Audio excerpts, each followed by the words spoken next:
Welcome. My name is Silvio Waisford. I'm president of Washington University and financial case for the moderator of the panel. I'm happy to be here and see all colleagues and friends. The purpose of this session this morning is to assess the state of the Global Polio Eradication Initiative. We have a number of questions that will be addressed by our four panelists, and then we have time for panel discussion and interaction with all of you. Some of the questions that we are interested in addressing are trying to get deeper understanding of how close we are to eradication. Also, what are the challenges, how challenges are being addressed. Also, we want to look at the opportunities in the transition phase for ensuring that eradication and the strengthening of other health initiatives. What we're going to do is the following. Each panelist will talk for about 10 minutes, and then we're going to have a panel discussion for 20 minutes, and then we're going to have 20 minutes of Q&A, and then we're going to have 5 minutes for concluding remarks. So, about each panelist. Ellen Ogden will start out with a technical overview of the present global situation, emphasizing the endemic countries, key areas of risk for the program as a whole, as well as opportunities going forward. Then Ellen Coates will reflect on the program's response to outbreaks and what we have learned from experience so far, and things we need to pay attention to should another outbreak occur. Third, Chris Miller will look at oversight and transition and their increasingly important role as we get closer to eradication. And finally, Flake Olayinka offer an implementation perspective on what the polio program has to tell us about the importance of reaching every child and how mainstreaming best and useful practices from polio eradication can influence broader health. Again, thank you all for being here. Ellen.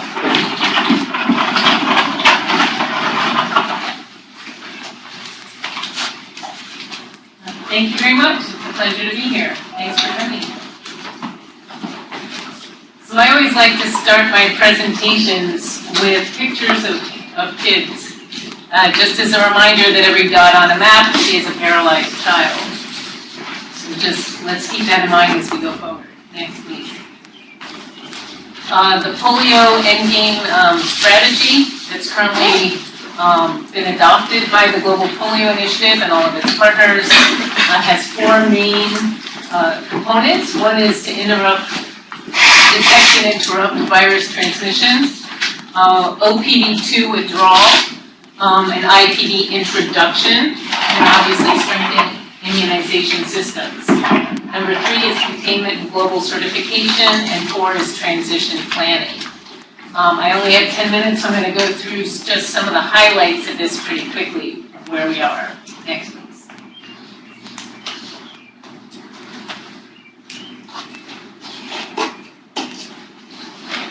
So progress, as most of you are familiar with, has been pretty good. In 1988, there were 125 countries, 350,000 conservatively estimated cases a year. All 3 types were spread around the world. In 2016, we were down to 3 endemic countries and 37 cases. And it was only wild type 1 and a few vaccine-derived viruses that were popping up. So far, in 2017, there are only 5 polio cases, confirmed wild type 1 cases, 3 in Afghanistan and 2 in Pakistan, as of last week. So this is the best it's ever been in history, with pretty good surveillance that we'll go into. And so it's looking promising in many ways, but clearly there's risks as well. Next. Just as a reminder, this was declared a public health emergency of international concern in May 2014, and it's been reconfirmed every 3 months since by the International Health Regulations Committee. Next.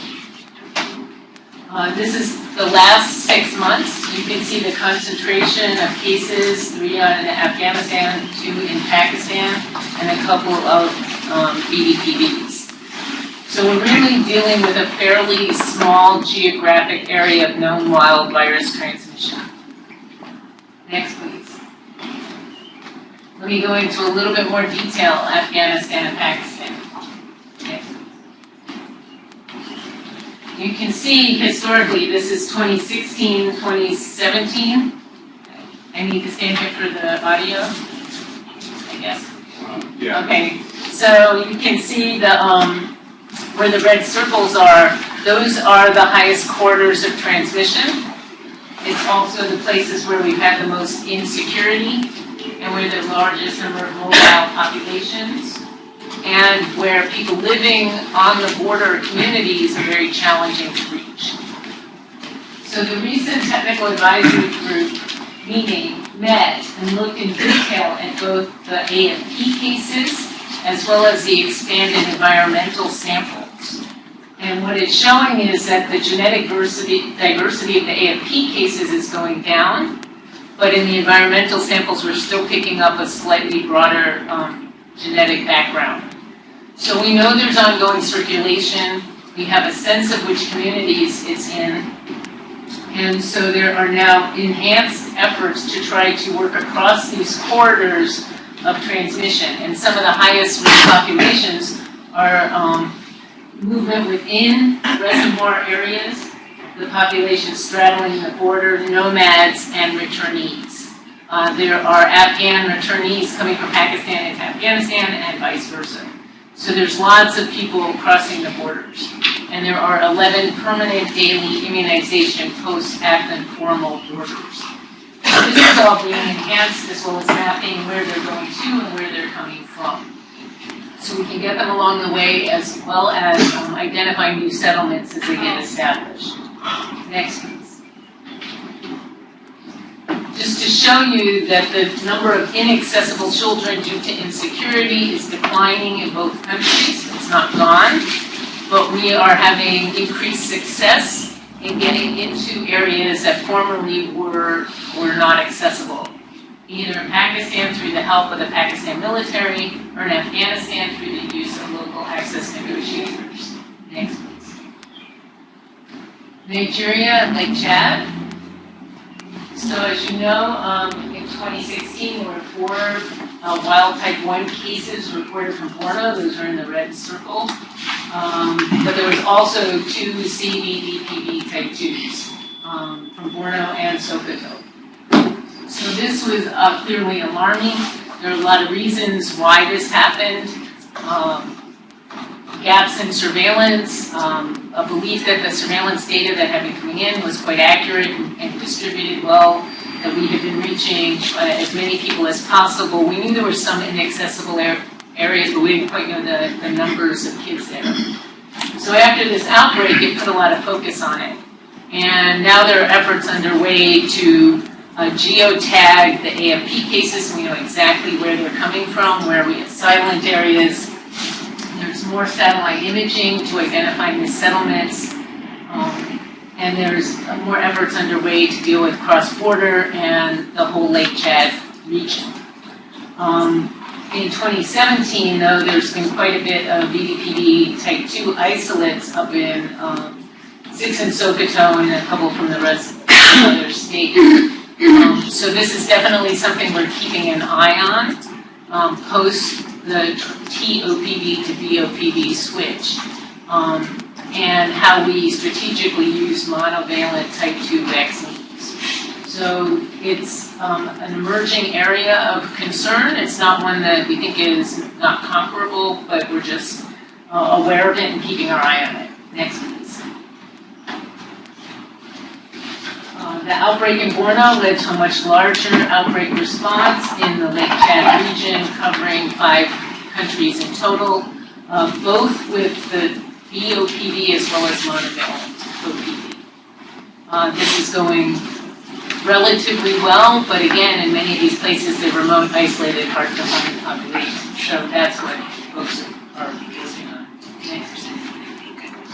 And this just shows you a little bit of the extent of displaced populations. So here's some themes about what are the current risks. It includes silent areas that were unknown, gaps in surveillance, population movements, and not just focusing on geographic areas, but also places where people are moving and subpopulations that may be inherited. Horn of Africa had an outbreak. They've had multiple outbreaks over the past 10 years or so. Next, please. And the number of inaccessible children is still estimated at somewhere over 1 million, almost 2 million. So again, these are numbers that are well known, the locations are well known, and the program is trying to develop strategies of either negotiating access to get into places or identifying things that might draw kids out of places, health camps, other services, links with humanitarian assistance programs. Next, please. BDPV outbreaks are still continuing to happen. Next. There's a list for those who are interested. We can make this available. They have declined, and there's a better job of them being managed. And I'm going to let Ellen Coates talk a little bit about the outbreak response on some of these things. So she'll go into more detail. Next, please. And then we get into, well, we're having a lot of these BDPV because we now have very low protection against type 2. Although we still get occasional wildfires outbreaks. So number 2 on the strategic plan is OPV2 withdrawal, IPV introduction, immunization system strengthening. I'm going to let Palaki talk more about immunization system strengthening, and I'll just give you a little bit of background on the other 2 points. Next, please. So 2015 to 2016, at least 1 dose of IPV was introduced into the routine system. We know that introduction does not mean high coverage, and there are still issues about there is a global vaccine supply which I'll discuss in a minute. In 2016, there was a switch from trivalent OPV to bivalent. And eventually, post-certification, we are hoping to ease out of all oral vaccines and rely on the inactivated injectable vaccine, at least for the foreseeable future. And then at some point, there would be a decision to stop vaccinating altogether, just like there was for smallpox. But that's not on the near-term horizon at the moment. Next. So 173 countries are currently using IPV. Next, please. But many countries have had disruptions due to the global supply shortage. There's a number of manufacturers that just haven't been able to meet the promises that they made. They're hoping that the stocks of IPV come back to what's needed by sometime in late 2018. So until then, we're trying to manage the situation by making it available in the areas that need it the most, and also by giving countries the option of doing fractional dose IPV. It's a very complicated thing to try to introduce, so countries are really discussing whether it's something they want to do and take on, as opposed to waiting for IPV to become available in full dose. Next, please. Containment and global certification. Next, please. Containment, for those of you who are not as familiar, doesn't get as much press as some of the other aspects of polio eradication. Containment means trying to identify any potentially infectious materials that could be in a laboratory, in a university fridge, nutritional studies, diarrhea studies, anything that had been done over many, many years. If it potentially could contain any of the 3 types of polio, they have to be reported on an inventory, destroyed, or put into a very strict biosafety level facility that's been accredited. And so this describes that process. Right now, the inventories are underway or have been completed in most countries, and most of the type 2 infectious materials have been destroyed or consolidated somewhere, and efforts are underway to keep this going.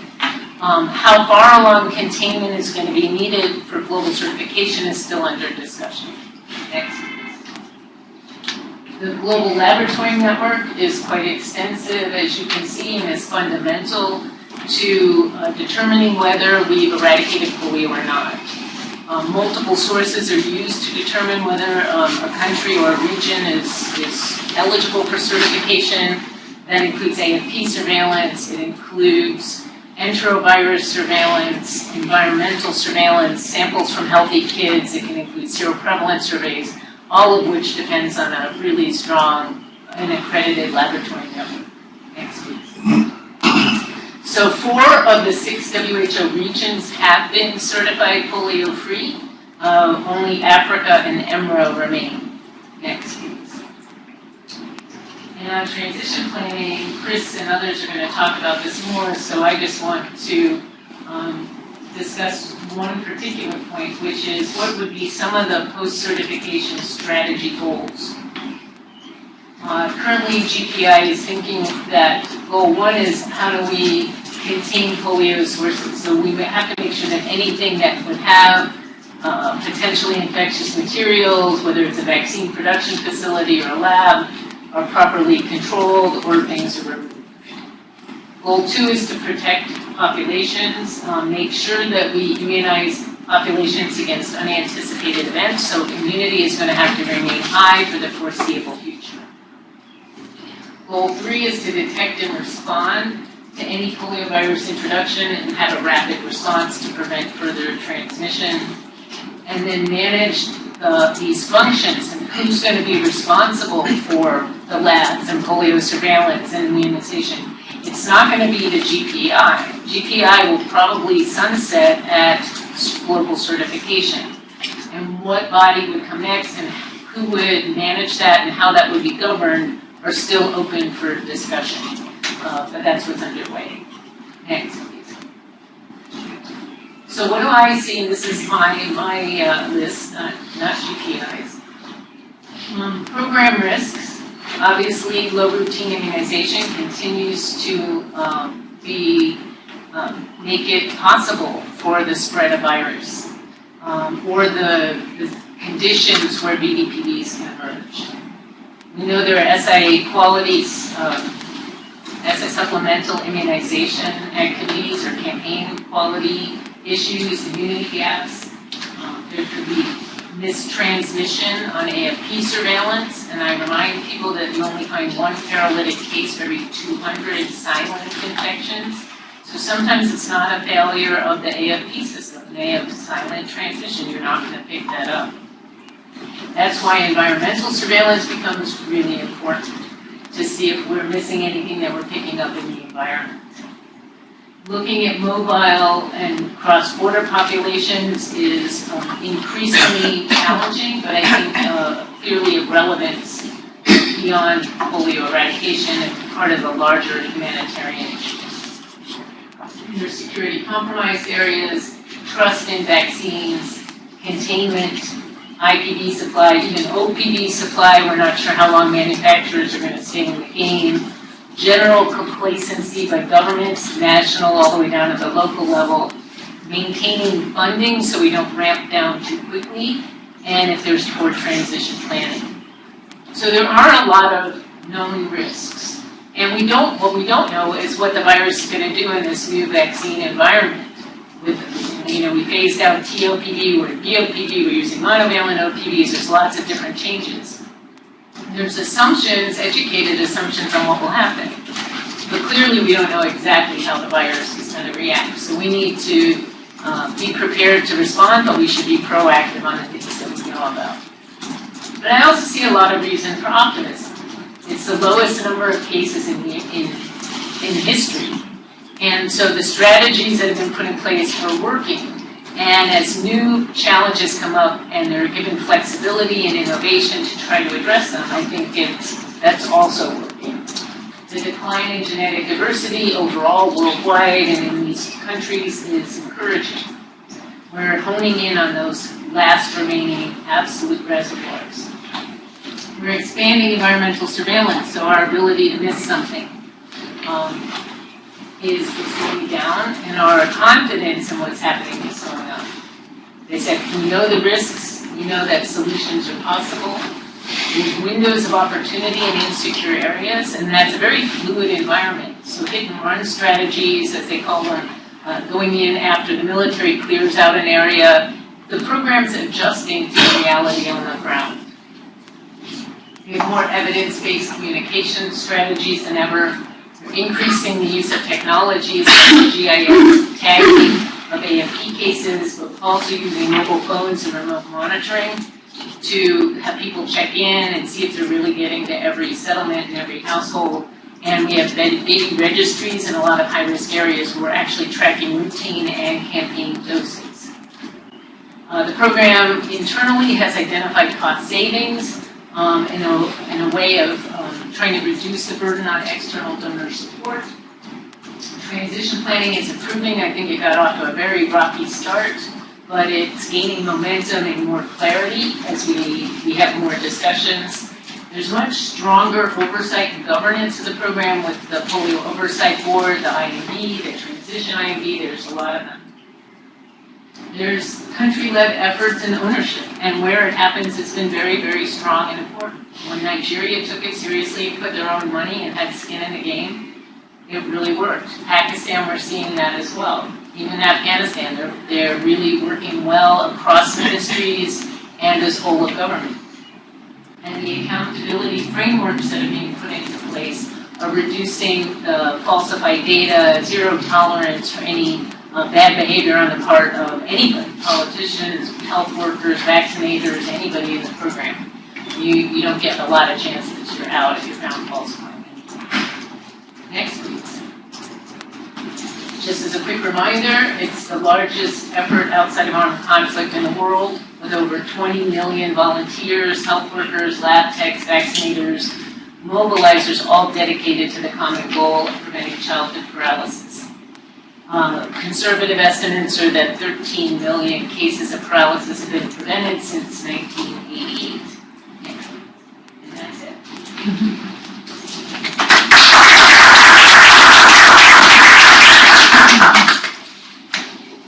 Thank you. Our next speaker is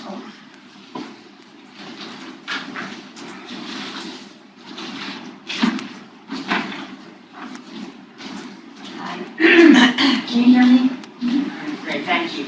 I actually don't have slides today, and I hope you'll bear with me. I'm adjusting a little bit in response to some of the really important comments that Ellen made. Again, I'm Ellen Coates, and I was director of the Corporate Polio Project for a couple of truly wonderful years. But in the last couple of years, I've had the privilege of participating in some of the outbreak response assessments that take place when formerly polio-free countries have polio cases. I participated in the second OBRA in Madagascar in October of 2015, and then in all four of the OBRAs in the Lao People's Democratic Republic, which I'm now going to start referring to as Lao. And I'm going to use examples from those countries, and particularly Lao, and I really want to take an opportunity to say that Lao is extraordinary, and the Ministry of Health in particular really should be commended for their engagement and their willingness to get involved. So whatever potentially critical comments I may make, I really want to say that they were an extraordinary partner, and obviously with the assistance of WHO and UNICEF and all of their partners, they did some really remarkable things, and if that doesn't come out in my comments, I just want to make that clear because it was very, very impressive.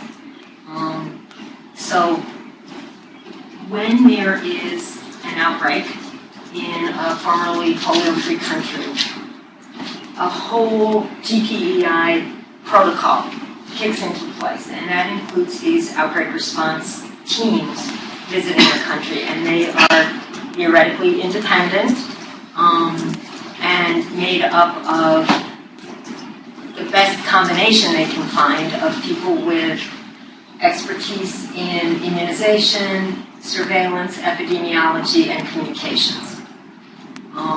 One of the challenges is the pool of people who are available to simply take off and participate in this activity is quite small. I have the luxury of being an independent consultant, and so I was able to do 5 in 16 months or 15 months, and really I'm so grateful for that opportunity, but it's hard to find people with that kind of luxury and with the appropriate background. So that's a real challenge that somehow we need to address. because although Ellen has been talking about a lot of really important progress, we have a lot of challenges to look at, and these outbreaks could continue. There's the fact that we don't know what's going to happen in the environment with the virus in the future.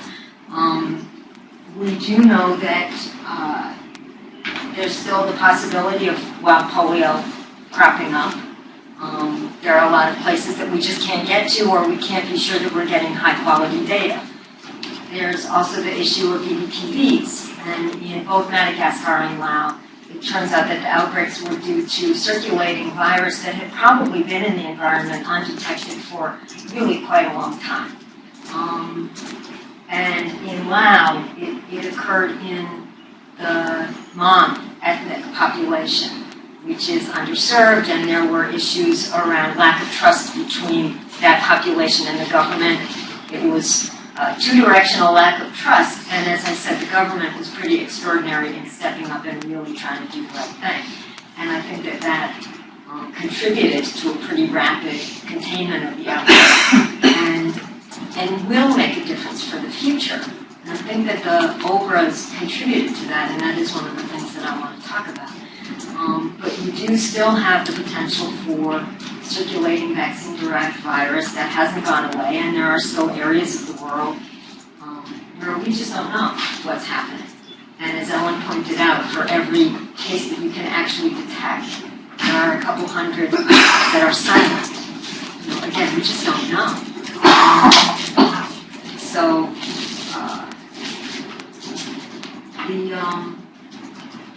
And then there's also the chronic issue of routine immunization not continuing at the levels that we would like to see, especially in these countries. And what happens is there's an outbreak, and we throw a lot of resources at containing the outbreak, and then we go away. And the resources may or may not go away, and I don't want to interrupt what my colleagues are going to say in the next two sessions, but the immunization coverage goes down for a whole host of reasons. And I think that the OBRAs actually give us an opportunity to look at what we need to address, to try to correct that, or we're really never going to finish this job. And as a quick aside, Laos was very interesting because in the last several years they've had significant outbreaks of diphtheria and of measles, and I think there was a pertussis outbreak a few years ago. But in any event, vaccine preventable diseases, significant outbreaks. And because the government chose to turn some of their SIAs into opportunities to deliver multiple vaccines, not just the polio drops, these annual outbreaks of vaccine preventable diseases were much, much smaller in the last year, and that can't be a coincidence. Why can't we learn from that opportunity? Or rather from that experience, and start really looking at how do we manage this much bigger problem? As Ellen pointed out, every case is a kid and a family and a community. And we really can't lose sight of that, and it's very easy to do that. So, very quickly, the way that these OBRAs work is within a couple of weeks of the outbreak, a team comes in and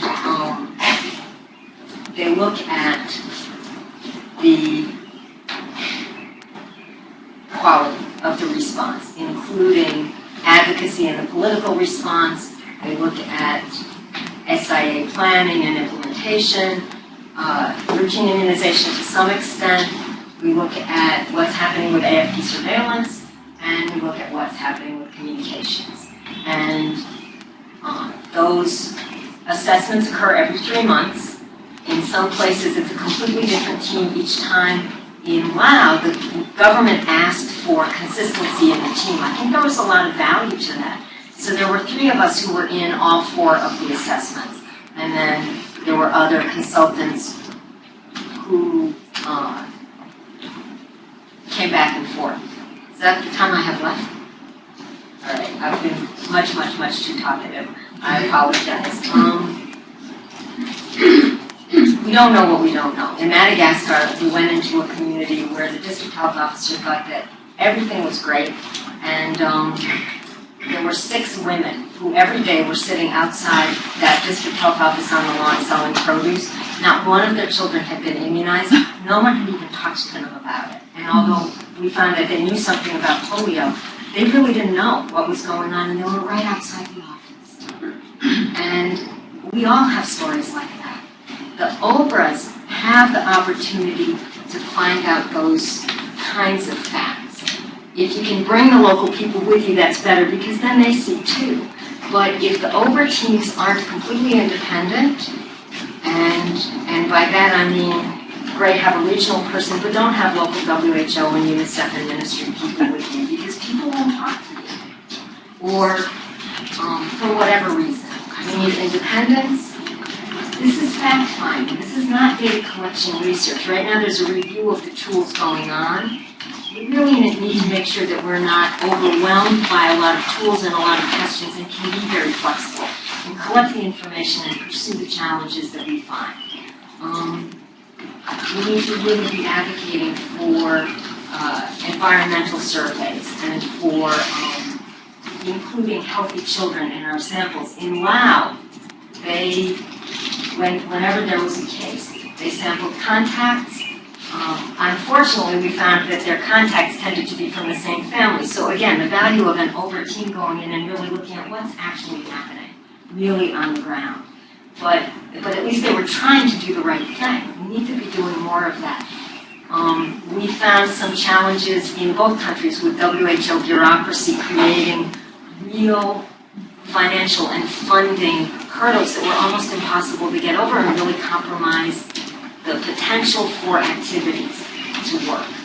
But then there's also the issue of the teams where okay, so I'm completely independent. There is an extraordinary overemphasis on surveillance, and I understand how important surveillance is. But if we don't handle routine immunization and the SIAs and make sure that they're of very high quality, we're not going to get anywhere in the long run. And in my experience, the teams and the reports are really about 75% weighted toward SIAs. Well, that really undercuts what we're trying to do. And again, I think that independence is critical. You need to be able to be honest, and you need a better balance. The OBRAs need to be reporting to the RCCs, the regional certification committees, and they need to be the ones making the decision, not the OBRA teams. And that's essential. And if we don't do that, then again, we're really compromising the value of investing in these difficult to put together teams and the work that we're trying to do, for all kinds of reasons. In Laos, we really bent over backwards in the 4th OBRA to say, we're not going to have another OBRA, but we're not declaring the outbreak over. And yet, a partner heard the outbreak is over. And that news went out globally, less than an hour after the presentation came in. That can't happen. It sends the wrong message. And what we were trying to do in order to make sure that resources continue in a country that still needs a lot of support to get their routine immunization up to speed, so they don't have another outbreak, because there are areas where we can't get into because of conflict. We may have completely lost that opportunity because of that. That brings me to communications. Communications is essential for all of this. If we can't improve training and supervision and try to battle against complacency, again, we're not going to get anywhere. And without communications, how do you get the people that are passively resistant or unaware or unsure about the vaccine, how do you get them to come to you? And if you don't have decent communications in your training and in supportive supervision, how do you get the people who really don't want to do the outreach and in Laos really just aren't doing it to get out to the people who want to come to you? How are we ever going to get the immunization coverage we need so that we don't keep having these outbreaks, across the whole spectrum of vaccine-preventable diseases? So communications, independence, a better balance across the issues that we look at, adding the environmental survey issues for all the reasons Ellen mentioned, those are essential. I'd love to talk more. The OBRAs were an extraordinary experience. If you get the opportunity to do one, go for it. Thank you very much for your time. Good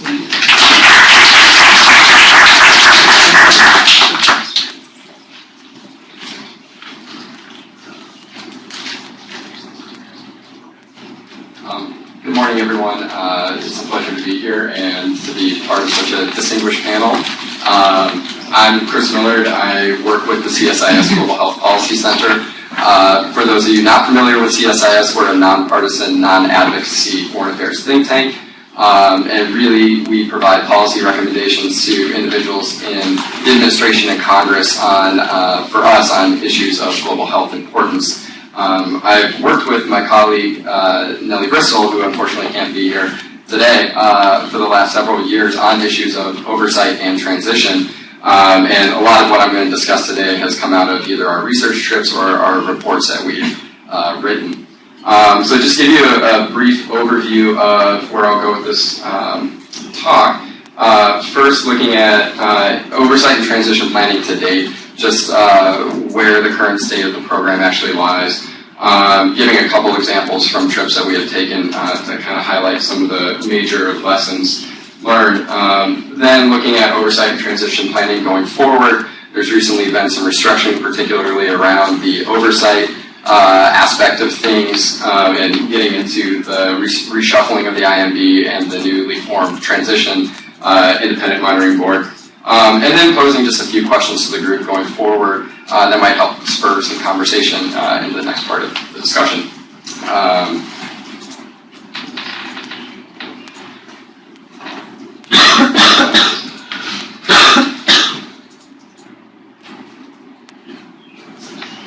There we go, thanks. So I won't spend much time on this. This is a graphic that everybody should be relatively familiar with.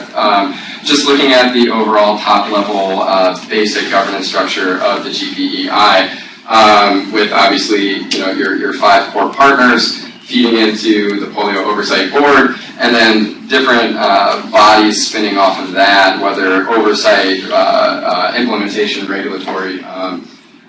There's a lot going on here, and I could speak a little bit about the tags or the GCC and the role that they play in kind of providing some external oversight to the program.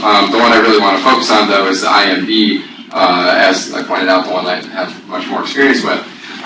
So, as I'm sure everybody's aware, IMB was formed in 2010.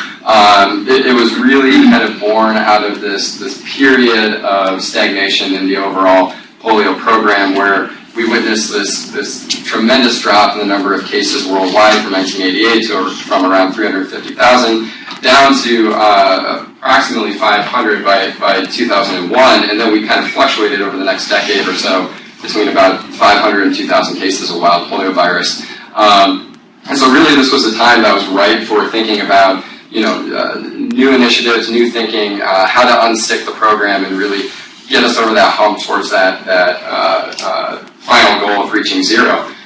So this is one of the initiatives that came out at that time, the Independent Monitoring Board. It's an 8-member panel chaired by Sir Liam Donaldson.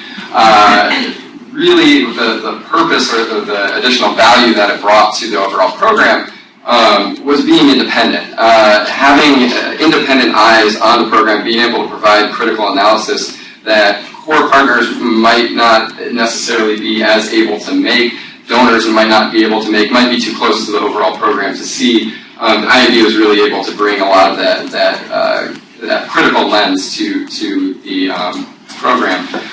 They brought with them a broad range of global health knowledge, and then also put out annual reports really in kind of jargon-free, non-technical reports that drive a lot of the key messages home about what needs to be changed with the program in order to get us over that final hump.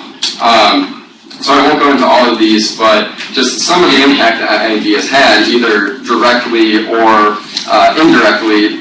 Just to clarify, the IMB is not solely responsible for all of these things, but contributed to a lot of these things going forward.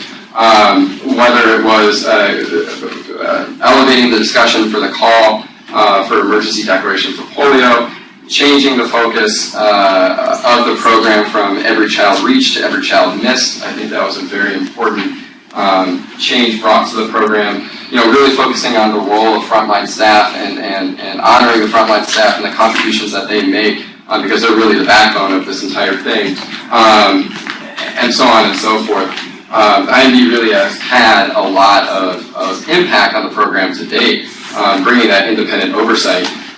One additional thing that the IMB did was they weren't the first to call for transition planning, but they really elevated that discussion. This was a quote from their June 2012 report saying, sort of, what is to happen when polio has been eradicated? How will all this potential be used, or will its legacy be scattered to the four winds? And I think that's a really key quote right there. The GPEI, the overall polio program, has brought with it an unprecedented investment in global health capacities in some of the hardest to reach areas, both in physical assets and staff and in lessons learned. And the IMB kind of elevating this idea of what are we going to do with all of this going forward was critical. The IMB itself is meant to focus exclusively on objective number 1, eradication, and it was after this that the fourth pillar in transition planning became a part of the endgame strategic plan. So I just kind of want to give a couple brief examples of some of the trips that Nellie and I have taken looking at transition planning to date. This is pre-TIMB, and just kind of see how it's unfolding in two different countries, Ethiopia and India. Obviously two very different countries, but countries that both take the issue of transition planning very seriously. Great partners to work with. But Ethiopia is a little bit farther back in the process than what India is. Ethiopia, they're developing a transition plan, the government's bought in, but the transition plan isn't finalized at this point. And on top of that too, as we get into discussions about overall global budget, talking about the tailing off of global polio funding worldwide, really countries without an adequate transition plan at this point really stand to lose a lot of the capacity that has been built up. These were some of the specific things that we witnessed in Ethiopia that polio funding is supporting in addition to polio work. So vehicles, lab services, key EPI personnel, funding their salaries, social mobilization, surveillance officers. A lot of these things are really strengthening the overall health system in Ethiopia, and these stand to be lost if a proper transition plan isn't put into place before international funding dwindles. This is just to quickly show kind of the geographic scope of polio-funded assets in Ethiopia, looking at WHO polio-funded staff, as you can see, spans the entire country, and then looking at core group Ethiopia, core group, can't get into it right now, but exceedingly important role that they play in Ethiopia as far as extending the range of services and geographic range of health services delivered to particularly borderlands, hard to reach areas, and conflict zones that the government might not be able to access themselves. These are things that stand to be lost without proper transition plans put into place. India, the other example, just to quickly touch on, India is much farther ahead in their transition planning to the point where they've already incorporated much of their polio assets into their broader health systems, national health systems. While we were there, what we saw that polio backbone being really used for is using the assets and strategies to provide health services to hard-to-reach populations. They've taken on funding of their national polio lab network, which is great, and they've also expanded it to focus on measles and rubella. And they've used some of the techniques developed for polio, like social mobilization and microplanning, to kind of serve as a foundation for broader immunization efforts in the country, particularly Mission Indradhanush, which is a campaign-oriented vaccination effort meant to raise childhood immunization rates across the board for many different immunizations. So now just looking with an eye to the future, like I said, there's been some changes to the overall oversight structure with the GPEI. The first has been a reshuffling of the IMB, and the second has been the formation of the TIMB. The new IMB that's been formed, like I said before, it was an 8-member panel that's chaired by Sir Liam. It's been dropped down at this point to a 4-member panel, still chaired by Sir Liam, but really is meant to kind of breathe new life into this body, 6 years after its initial formation, and and change. Bringing new perspectives to the program and a fresh critical eye to really kind of get us through that last phase. And then the TIMB, as I pointed out before, the IMB has a specific purpose looking at Objective 1, eradication. So the TIMB really kind of taking up leadership of overseeing and providing guidance for transition efforts with that Objective 4 of the strategic plan. I won't get into this, but I mean, you can just see these are the current members for both the TIMB and the new IMB. Some familiar faces up there. Certainly I'm cheering both of those. Last two slides. One is just to look at transition challenges going forward, both for the TIMB and then the broader international community. There's a lot of things happening right now. It's a very complicated picture when you're talking about reaching the last individuals and funding possibly decreasing and waning donor support, and across the board there's a lot of challenges that's faced. And so, these are some of the ones that I saw. Top level, looking at how does the global level best support country level transition planning and implementation. At the end of the day, transition planning really needs to be a country-led process. Countries need to look at what's in their own country and say, what do we need to really sustain to deliver health services going forward, and how does the global level best support that, and then also align their own transition plans with those country-level transition plans. As I pointed out a couple times, the ramp down in funding that we're expecting to see at the global level that's now been extended through 2019, the potential of that happening too fast or too quickly and then hindering surveillance or immunization efforts, that's a concern. In addition to, before transition plans get in place, WHO staff cuts. This is a big thing. I believe it's somewhere around 20% of the WHO budget comes from polio, and somewhere around 90% of WHO staff in the 16 polio transition priority countries are funded by polio money. And so, pink slips have gone out already to some individuals, and this is something that, particularly in countries like whether it's South Sudan, Somalia, wherever it is, places that don't have the capacity necessarily themselves, independent of international assistance, to provide a lot of these services, they stand to lose a lot in the process. And then obviously issues of programmatic complacency, security compromised areas, inaccessible populations. These are ongoing themes that have been around for a while now. And then finally, just to quickly, I won't get into this, but in too detail, but just to show the GPEI in this whole transition discussion, the GPEI, as Ellen pointed out, there's talks now about sunsetting the GPEI. What's it going to look like? What's the world going to look like post GPEI as this is ramped down? And you can see the functions on the left that it's currently taking on, and then the functions on the far right looking at this is what's going to need to be maintained going forward in order to ensure the world stays polio free. Whether, ideally countries are going to be able to take up a lot of these things themselves. If they can't, as Ellen had raised, questions about who can take it on. What is there going to be some successor, smaller, different groups to the GPEI? Who's going to fund a lot of these things? Who's going to manage a lot of these things? These are questions that we have to answer going forward when we look at transition planning. And then, at least from the U.S. perspective, the big thing that we all have to deal with is the current political context in the United States, and figuring out, what messages best resonate with the current administration, the current Congress, making sure that we keep an eye on transition or on eradication, but don't lose sight of transition efforts in the process, and we keep that support going forward.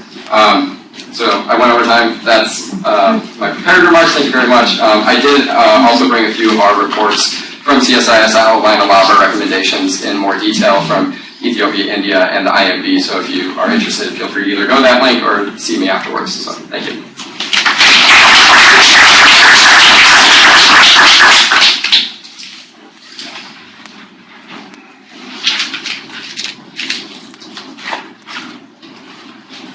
Hello everyone. I will be wrapping up this tag team today. I'll spend the next few minutes just to draw some focus on what we think are some of the useful practices. I'm a little bit cautious with the best practices. More of the useful practices and how that might be used for broader health interventions. Chris really focused on some critical questions and what happens next. How might we use these useful practices? What's the added value?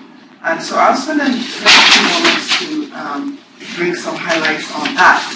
Ellen Alton gave us a very powerful presentation, and we know that compared to this time last year, there are just 5 cases of virus.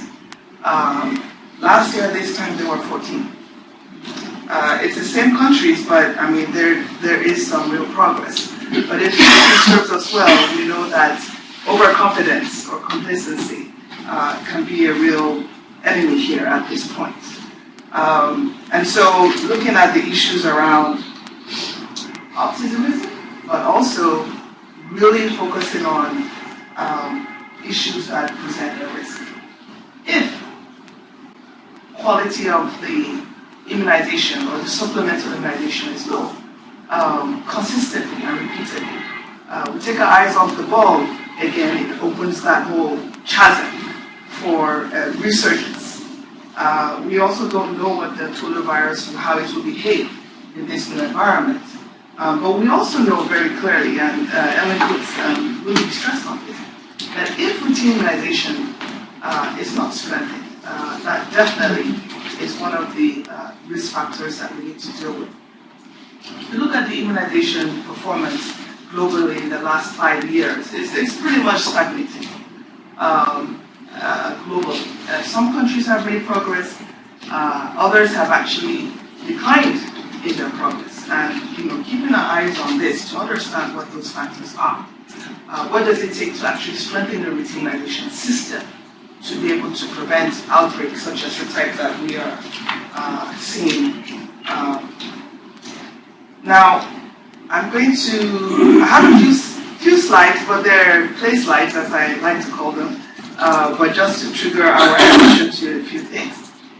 The strategy, the main strategy for polio eradication, revolves around a 4-pronged approach.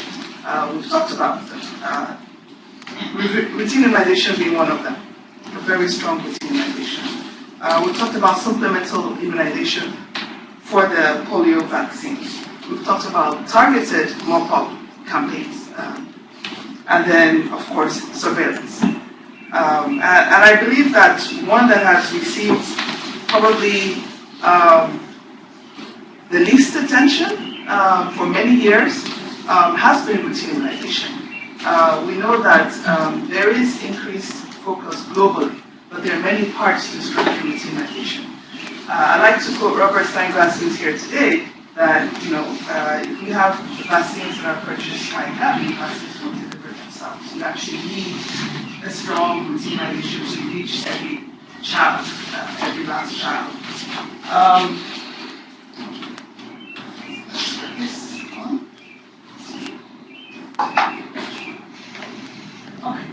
So reaching every last child requires a number of approaches and systems in different contexts, and ensure that is actually sustainable. But we know that there are a lot of barriers in terms of reaching that last child. What we have learned from polio eradication is different approaches to reaching that last child, to reaching those communities, boats, donkeys, and migratory populations. We can apply some of those lessons. But remember that polio has been heavily funded. Do we have the same level of resources and systems to put into routine immunization? I mean, that's the question in terms of how do you translate these useful lessons into an implementation? What makes them implementable? And so the real critical examination of this needs to take place as part of that whole transition planning and legacy, and taking them one by one.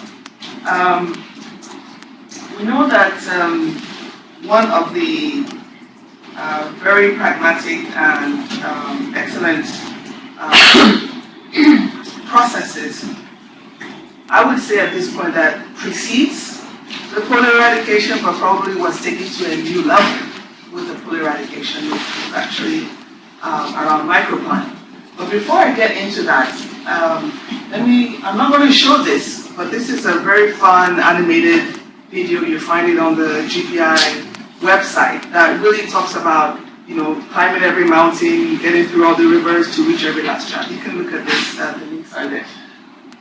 I've mentioned this briefly, and that is for us to really look at converting the useful practices from years of intense and high-level funding of the polio eradication program to other health services or strengthening routine medicine. We need to recognize that oftentimes the routine medicine, they work in resource-constrained settings. By contrast, polio eradication has been hugely funded, and it's already way beyond the original budget. Routine medicine requires direct investment that's not just linked to one specific disease at any given point in time. And I think Ellen Coates also mentioned that as well. We're looking at all vaccine preventable diseases. And then we know that any lessons that we learned, we really need to think about the affordability and how we might implement that. So I've just kind of, put it within three very broad contexts for the purpose of this 10-minute discussion. We could go on, but just very quickly, looking at some of the organizational type of lessons, looking at some of the technical and critical communications. There's this excellent article that came out in the Journal of Infectious Diseases 2014 by esteemed colleagues Stephen Kochi, who's real champions for polio eradication. And they've summed up 10 critical lessons, excellent ones, and categorized them under some major themes. So for instance, mobilizing political and social support. Policy development and strategic planning, partnership management and donor coordination, program operation, tactics, oversight, and independent monitoring. Now, if we look at some of the organizational lessons that we're learning, or we've learned, the whole coordination and leadership. Ellen talked about the leadership as well as Chris in India, in Laos, and really that whole coordination of bringing different line ministries together, different stakeholders together around a common goal, I think really was deepened within the polio eradication program. Oftentimes you have to bring security people or even groups from rebel opposing groups and bring them around for a coordinated response. Looking at let me pick another one in terms of microplanning. I started on that earlier. Microplanning has been around for some time, even with the right after the smallpox and then the real focus on the EPI and getting the expanded program implementation up. However, the polio eradication program, you have to have daily route maps. You've got to have teams. You've got to have supplies. You've got to have transport. I mean, it really took it to a much deeper level to reach every single household. I mean, that is quite a tremendous amount of very detailed microplanning. So we have all of this. This is definitely a useful lesson or practice that we have deepened within the polio eradication program. However, how does this become usable for other health programs? So it's really the how, and that's the big question as we look at the transition and polio transition and legacy. And really some things to take into consideration as we retool or as we look at making it fit for purpose or other health interventions. So mainstreaming this so that it's not seen as a separate process for campaign. But something that becomes mainstream and part and parcel. Using some of the additional tools that were used may also be helpful. But we need to recognize also that this needs to be customized. And there's a huge level of flexibility, which possibly we're not seeing within the polio program, because it's very, there's a strong command and chain of command approach within that whole process. So a level of flexibility, and also to build the management capacity to use this routinely. Let's look at another one. House-to-house delivery. This is within the campaign supplemental immunization of polio, which actually means that every household had a contact within the polio eradication program. That is really amazing. And but then, can this be sustained? Remember the huge resources that were behind the polio eradication. So, in a way, this is excellent practice getting to every household. Can we use this, for instance, for newborn visits? Can we use this for postnatal? If we're able to reach every household in the community, these are things that we can think about. However, again, the funding for all these huge workforce at the community may not be there. So, is there a sustainable workforce at the community level that is in place, that such interventions and practices can be piggybacked or strengthened, even in terms of other health practices? I'm going to just highlight the issue of the communications. Again, a lot of effort in terms of what are the messages going out, who's giving the messages, analyzing the channels, also understanding why children are being missed, what are the communication issues. All of that, I would say, went to an extremely comprehensive level and use that very strongly within the polio eradication program. Again, how do you make this fit for other health interventions? So you've got mobilizers who have been going house to house, community dialogues, and providing key messages. To use this effectively for routine immunization, to strengthen this for routine immunization, it's a different message. The polio message is a much simpler message, but now you've got a more complex message with a number of contacts within the first year of life, now going into the second year of life. So retooling that whole workforce is critical. And then can it also be used for key household practices? And then the possibilities, and in some places we've seen that happening in Pakistan, India, and a number of places where this community mobilizer actually registering important aspects within the community that can be built on for broader health. Pregnant women, newborns, and under 5 children. So again, there are a number of possibilities, but I think we really need to focus on the how and what makes it implementable. So I'm going to stop here. Thank you very much. I invite the presenters to become panelists.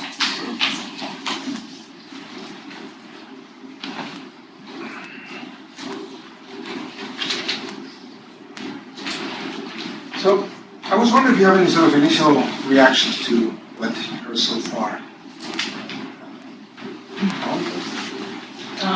Sure. I mean, I think when you hear everybody together laid out a pretty good picture of what it took to get a large-scale activity up and running. When we first started, 1988, it was just tested in a few regions. This is something that has gone to scale. And it has gone to scale, yes, with lots of support and lots of fits and starts. And to me, that's a lot of what we're discussing here, sort of what worked, what didn't work, what's important to take forward. If we're thinking about new either disease eradication efforts or other health systems approaches, what can we draw out of this? To me, some of the main themes are, where the polio got stagnant in the first place was not understanding the enabling environment, whether it was some of the social issues, the communication issues, the geopolitical issues, ethnic, religious, tribal issues. It was a very much a medicalized epidemiologic approach to it. And what we learned over time was you cannot ignore that. Gender, use of female vaccinators. There were things that happened over time that were transformational. Research, use of different types of vaccine. We now have, monovalent vaccines 1, 2, and 3. So our tools improved, our knowledge improved, our surveillance improved, the evidence base behind decisions was improving, and we had a much better sense of the enabling environment. And to me, those are some of the critical things. When we add that to an increased emphasis on country ownership and really looking at accountability, as well as these new independent oversight bodies. I think all of this helped transform the program in the middle of that 2013 strategy to something that had been going on kind of the same way with minor tweaks. And as Sir Liam likes to say, there's things you do that create incremental progress, but then there's things that you do that are transformational. And I think the program began to identify things that were transformational, and you saw much larger gaps. So part of, I think, the challenge for all of us is how do we look for things that are transformational? If things are stagnant, what do we need to do to fix that? Are there lessons here to make that happen? And it's part of its leadership. I really think some of it is money, but money is not the only issue. I really think it's much more of a leadership issue and a willingness to think a bit differently about how we provide services and operations. I'll stop there. I couldn't agree more. I think that being flexible, really looking at the broader picture as well as whatever individual issue you're looking at, but really looking at the broad picture and being willing to put aside the pre-existing biases and belief systems. I mean, that may sound like pie in the sky, but I think that is what has been happening where we've been successful in that. By biases you mean? You're talking about pre-existing bias. Well, Assumptions about what assumptions about what works. There are simple ones like, you keep going back to using posters and yet you know that they don't really make a difference. There are a line item in every budget and we keep worrying about getting the posters out. Well, why? Some of the more creative things that actually work. And again, on the something of an overemphasis on AFP surveillance. Yes, it's important. It's one of the other pillars of this surveillance. On that, in terms of looking at the outbreaks, there is a reduction, but then looking at how to prevent those outbreaks in the first place, I think is a critical part of how we look, how we are moving forward, and really ensure that we can take some of those lessons in terms of where we are not reaching children for routine immunization and where those gaps are. Can we use the work that's been done in terms of mapping and identifying where those pockets are and translate that into understanding where those equity gaps are. And I think a lot of that discussion is taking place right now in immunization. We know that in some instances, because of multiple supplemental immunization activities, you even have households that expect services to be brought to their household, but again, that is not sustainable. And we need to reverse that in a way that it works in the particular context, and this may vary, but then looking at those strategies that are sustainable and that will for every birth cohort, services, routine addition services will be available, and the whole introduction of the IPV, that is critical. To get that to a high level that is sustained, again, is all part of securing post-polio world.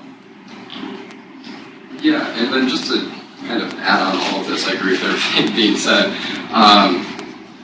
I do think that, particularly when we look at transition issues going forward, a certain degree of realism is really going to be needed, where ideally everything would be fully funded and stay operational and we wouldn't lose any asset whatsoever.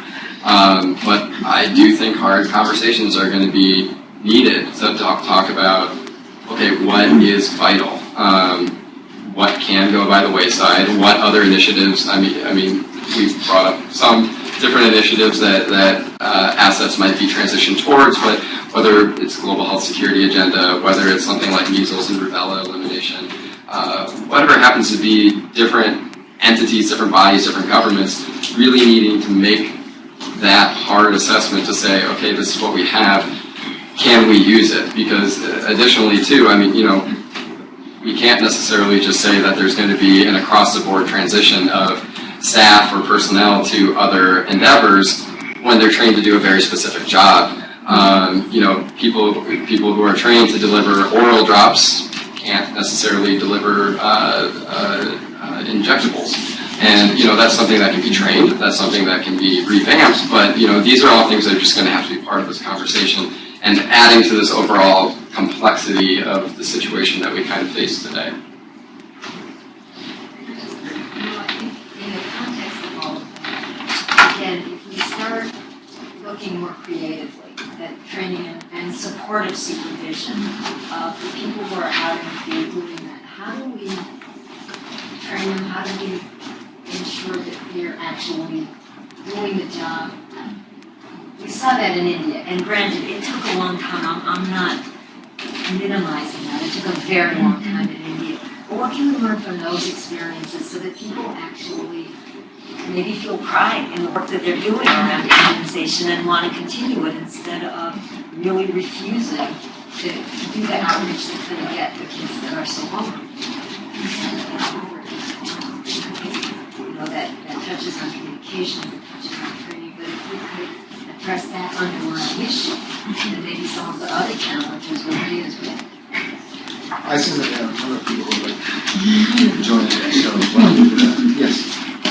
Hi everyone, I'm Koki Agarwal. I'm the director for the NCSP program, and I'm really glad that this discussion is happening here.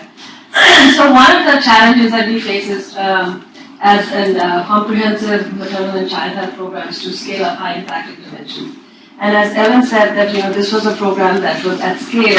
So what is really important, and after hearing you all speak, is like how much effort needs to go into place to ensure that there's a group of people that is still looking out to see what lapses happen.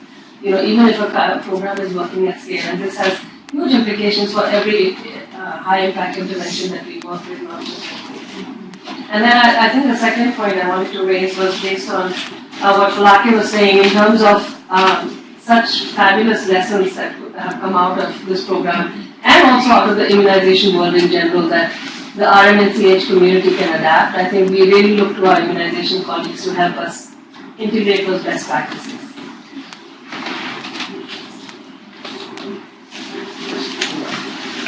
Hi, thank you very much for those excellent presentations. My name is Rebecca Fields. I'm on the immunization team here at MCSP.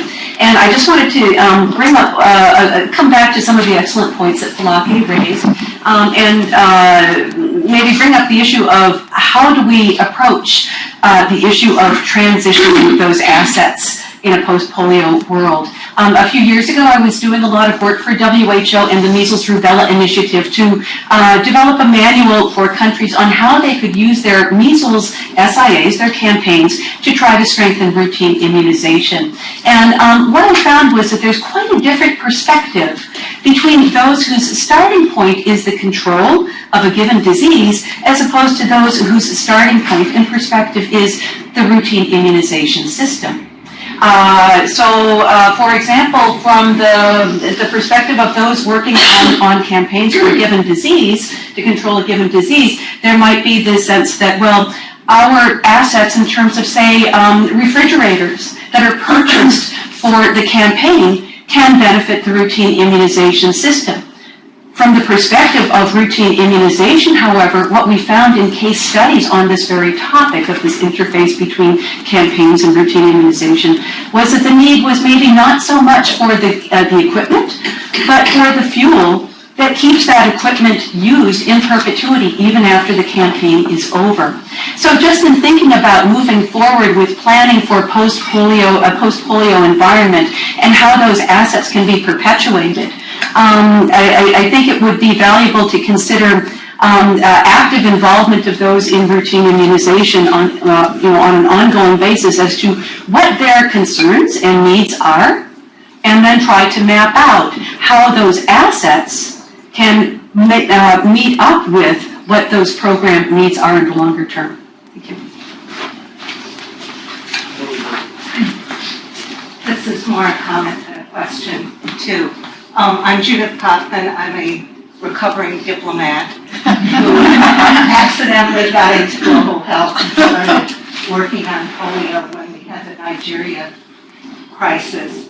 There are two lessons that I think have sort of been alluded to, but I think are really important.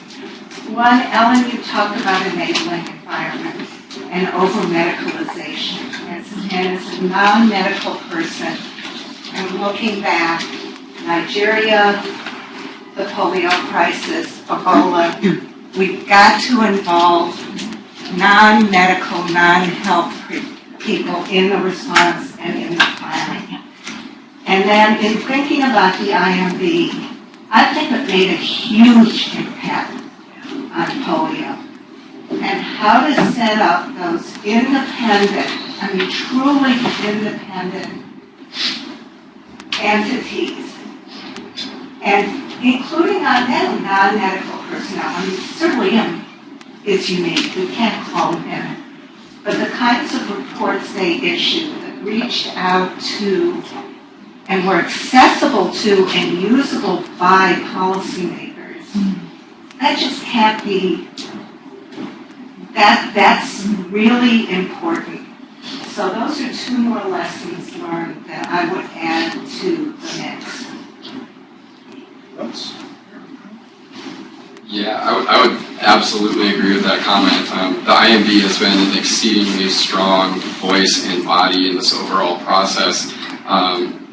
The fact that it maintains its independence and doesn't have direct ties to the core partners, the fact that, really, first the original IMB and now the composition of the group, they're not all technical individuals, they're people with a wide range of public health or financing or whatever it is backgrounds, and that they're able to make it accessible to a very broad population. In our conversations in India while we were there with a number of individuals, it came up frequently about how, when IMB would release a report, everybody would be right there reading it right away, and people in the polio circles and in the government, and, looking at what it says because it was so widely accessible, and then, at whether it's a POB meeting. Practical. I'm sorry? And practical. Very practical. And then meetings that we would be at in Geneva, and hear the different countries talking to each other, and countries using IMB reports to kind of say, what are you doing? You're not doing this right, or what do you need to do differently? I feel like it's been a really valuable tool, and it's something that hopefully can be replicated in other global health initiatives, particularly these big international multilateral initiatives going forward. That external independent eye is very critical. I was going to come back to a couple of points. One is about surveillance. Even though we may have very fragile health systems in many places, we're still picking up EGPVs in Madagascar, in remote areas of Laos, in DRC, in lots of places. And having even a moderately well-functioning surveillance system, maybe not the gold standard like India, but something that's useful with community-based surveillance and facility-based surveillance and an understanding of what syndromes to look for, we're picking up stuff. And to guide decisions and responses in a cost-effective way based on evidence, to me, is one of the important things.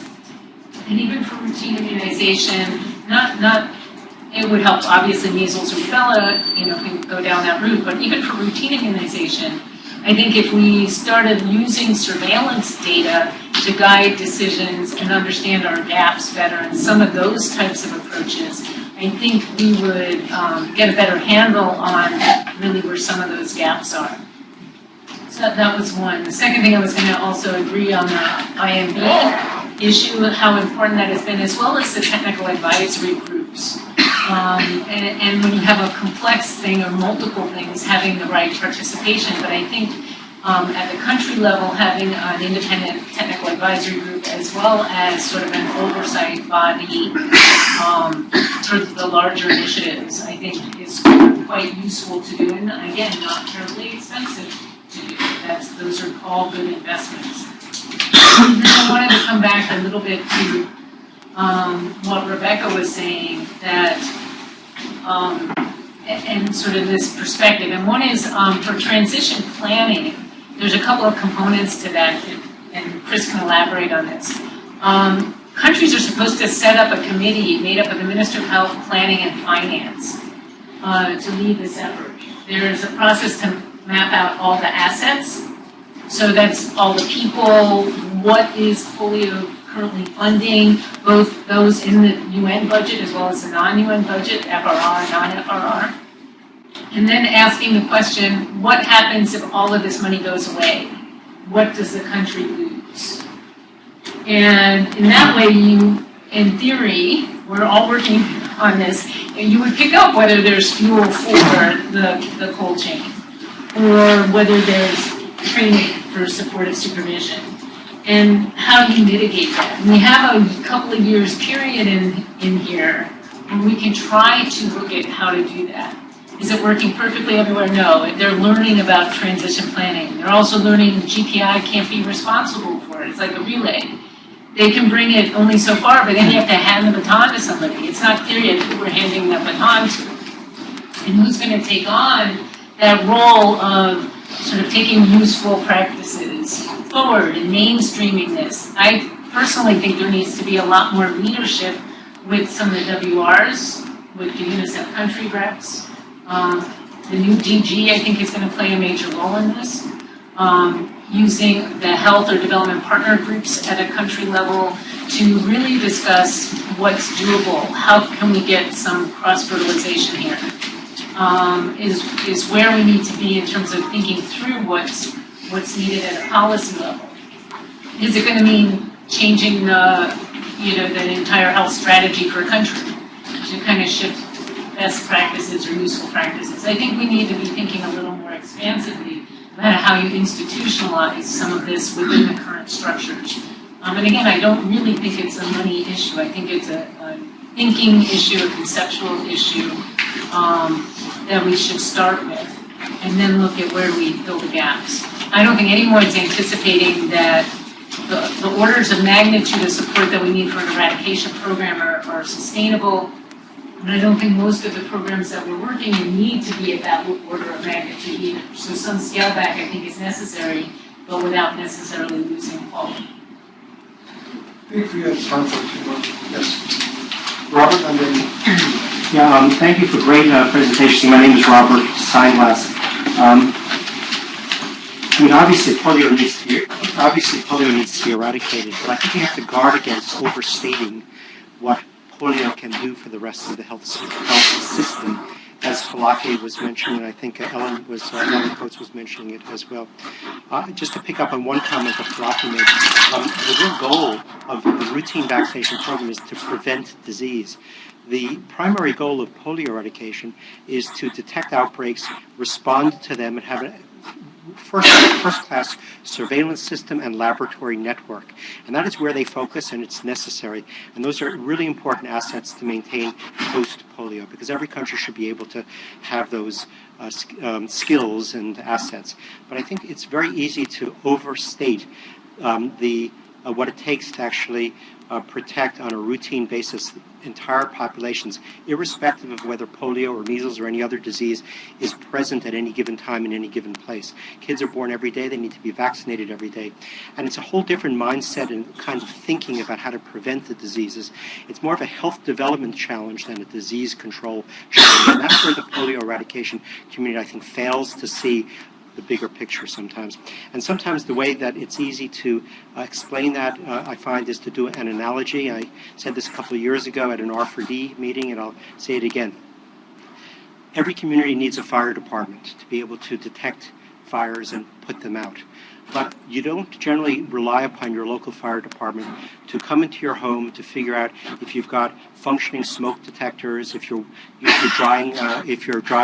dryers are clean so there's no lint buildup, if the wiring in the house is done well, if the chimneys are regularly cleaned. Well, these are all fire risks.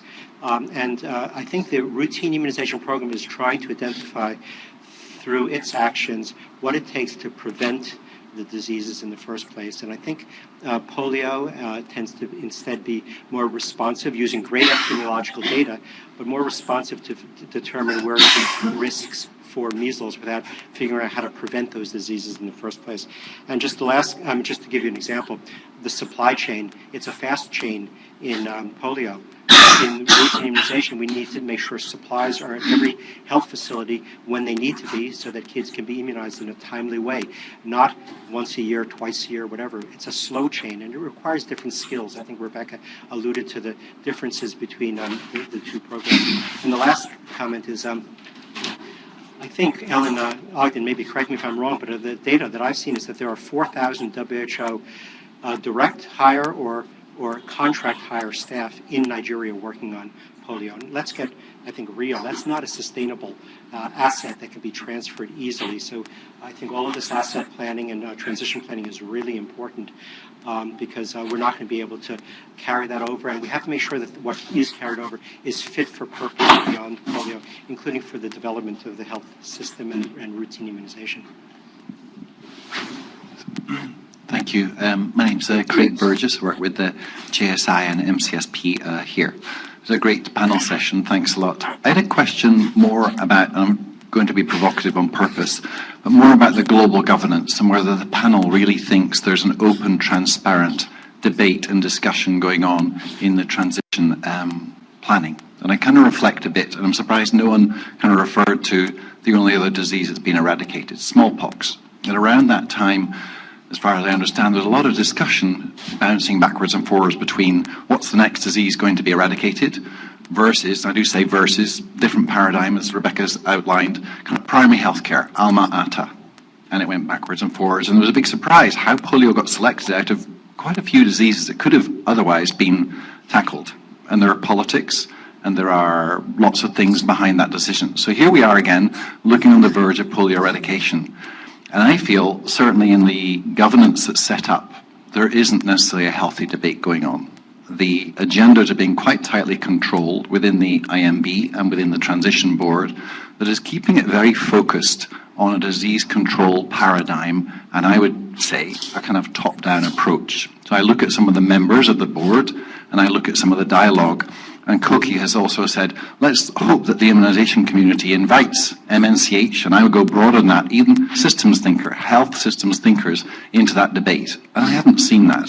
I've seen quite a kind of worrying, from my point of view, shift from, okay, polio, tick, measles, rubella, next. It's a no-brainer. And I can see the logic in that. It's kind of one step at a time. But I wonder whether the panel had any thoughts on a much more active and open debate, much broader than even immunization. This is a program that's $1.1 billion a year, possibly more, is 17 years overdue.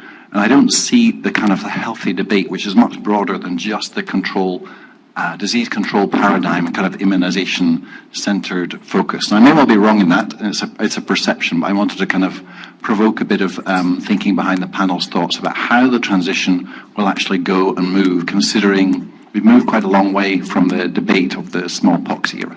Thank you. To properly address this question, we'll take it for, way beyond lunch. We have a few minutes left. So I would like to give the panel a chance, 1 minute each, to address this question. And then he's going to be Well, I mean, I agree with Craig in the sense that to have a robust discussion means inviting others into that discussion and looking holistically. One thing I would say is that, what do the countries feel? What do they really feel? I think where we've seen a lot of success, even from polio and others, has been where there's been strong country ownership and leadership and domestic resources. India has taken off. When they took the leadership, their own funding, I mean, it's been from polio to different vaccines that have been introduced, and we're learning so much from their own contextual approaches which they put in place. So I agree with you, and maybe just to wrap up, I would say that as part of looking forward, we really need to get into a better understanding of what does it take to retool or fit for purpose based on country priorities, not just what the IND board feels is the right direction. Yeah, I would absolutely agree with all of that. I would say that 100% countries need to be at the center of any of these discussions going forward. And to reiterate the point that not every asset is going to be fit for repurposing, but to have those hard conversations, that's something that we at CSIS have been looking at and been trying to explore more is, in our transition work, is to say, okay, what is the whole suite of options that are out there that we could potentially be applying these assets towards, everything from disease-specific to GHSA, which is more kind of a response and prevent and response mechanism, to no overarching goal, and instead it's, countries take this on and integrate a lot of these assets into their overall health systems.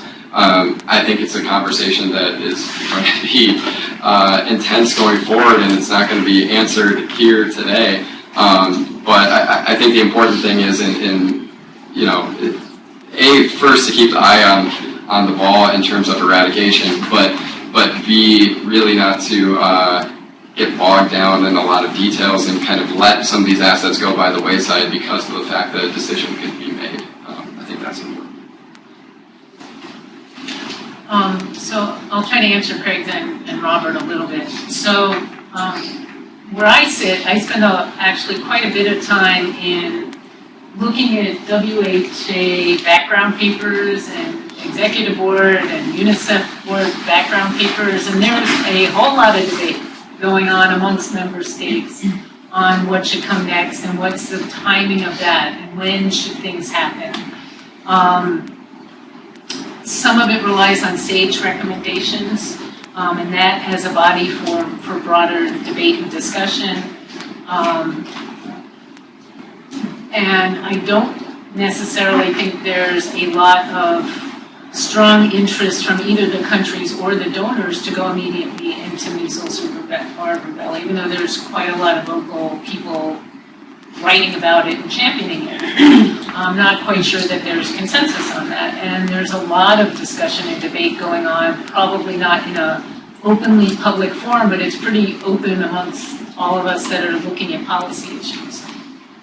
And I think there's going to be something in the upcoming WHA that says we need to have more information to even consider measles, rubella, not until 2020. And there's quite a number of people I've spoken to who don't think we should even consider that until we get coverage up to over 90%, that we shouldn't even be considering it. So I don't think there's consensus, and I think there's, if I had to read the tea leaves now, there's more people against it than for it. So I would stay tuned and use the forums that we have to bring out these things, because I do think it influences this broader environment. I also agree. I don't, getting back to this sort of how do we build on polio, I don't think we need 4,000 people in Nigeria. And I never believed it from the beginning. We can do it with a lot less people if they're well trained and supervised. So, but you throw warm bodies at a problem and it helps. I'm not convinced that that's the right way to go either. There's a balance here. But what is the right number? Who can go forward? To me, it's more about principles than it is about sort of this direct transition. I think about surveillance a lot. When we have CORE here, I know Frank's here, others are here. When you look at the zero-dose kids coming out of the campaign monitoring, or you look at the routine immunization coverage in your non-polio AFP cases, that gives you immediate data to act on if the routine people in those are familiar with the data and how to use it. The whole approach to task teams that polio is using now to identify problems and solve it can be done with a couple of people at a local level. You're looking at the data, where do we need to, something's going wrong, how do we need to get people in there to look at it? I think there's ways of implementation that polio has done that I think are quite useful, but aren't necessarily well known. And to try to get them, when we focus on birth dose, and trying to get the birth dose of OPV, Hep B, BCG, and try to make sure timeliness of vaccination was the goal, not just complete vaccination. It changed thinking in how health workers were looking at that, how they were monitored, and we saw coverage rates go up. Again, I come back to what's a conceptual issue rather than something else. And just also one further little clarification, I don't think the IMB or the TIMB is tasked with looking at all of MCH. I think what they're, certainly not the IMB, that's looking at objective one, are we interrupting transmission, is the strategy on target or not. The TIMB is really trying to make sure that the process of transitioning is going smoothly, and they can certainly recommend broader discussions. But it's not their responsibility to convene that or to force people to talk together. It's encouraging a process. I just want to clarify that. Yeah, very quickly. I agree with excuse me, everything that everyone has said, but I really appreciated Craig's comment about looking at systems. I think that's critical, and it's really easy, including in the OBRAs, to get really focused on numbers and thresholds and data, and the data is critical. I completely agree with Alan's point. But at the same time, just like with if we don't strengthen routine, what is really the long-term outcome that we're going to achieve? And if we don't start strengthening systems and strengthening training and strengthening supportive supervision or creating it where it doesn't exist, how long will any of the progress that we've made last, and can we really expand it to other health issues? I'm glad to hear that there's an open debate on the other diseases, because why would we think about it until we get routine immunization coverage up to a more reasonable level? Are we just throwing money away because of some number, and we get caught up in that in the OBRAs, and that's one of the challenges that I hope they're looking at now. But also just looking at what's really happening at the community level. I think you made some points about India.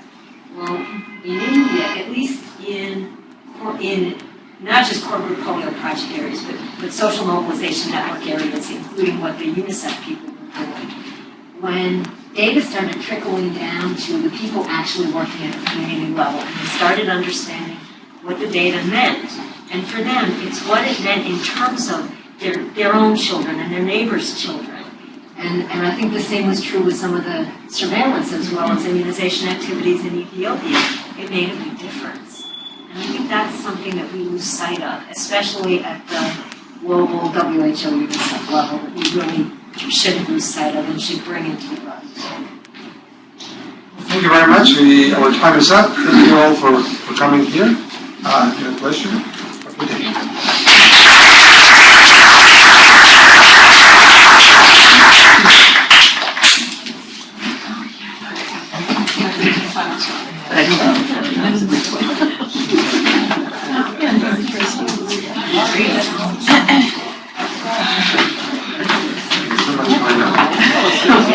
I